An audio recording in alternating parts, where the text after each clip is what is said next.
నా ఫేస్ చూస్తేనే అర్థమైపోతుంది మీకు ఈ రోజు నేను ఎంత హ్యాపీగా ఉన్నాను. మేమైతే ఈ రోజు మా పెద్ద పాపకి మొక్కు చెల్లించడానికి అయితే విజయనగరం దగ్గర ఉన్న గజపతి నగర్కి వెళ్ళాము. వెళ్లే దారిలో తగరపల్లి దగ్గర ముగ్గురు అమ్మవార్ల గుడిని దర్శనం చేసుకున్నాం. ఎప్పుడు విజయనగరం వెళ్ళి ఈ గుడి దర్శనం చేసుకున్నాం. మార్నింగ్ కొంచెం ఎర్లీగా స్టార్ట్ అయిపోవడం వల్ల టిఫిన్ చేయలేదు, సో దారిలో టిఫిన్ చేసి వెళ్ళాము. కానీ మేము రీచ్ అయ్యేసరికి అక్కడ పూజ అయితే స్టార్ట్ అయిపోయింది.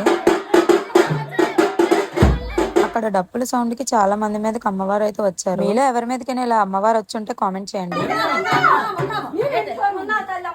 చాలా మంది దీన్ని నమ్మకపోవచ్చు, కానీ నమ్మే వాళ్ళకి మాత్రం ఇది నిజం. ఇంటి దగ్గర చేయాల్సినవన్నీ కంప్లీట్ చేసుకొని మేమైతే గుడికి స్టార్ట్ అయిపోయాము, ఎందుకంటే అప్పటికే చాలా లేట్ అయిపోయింది.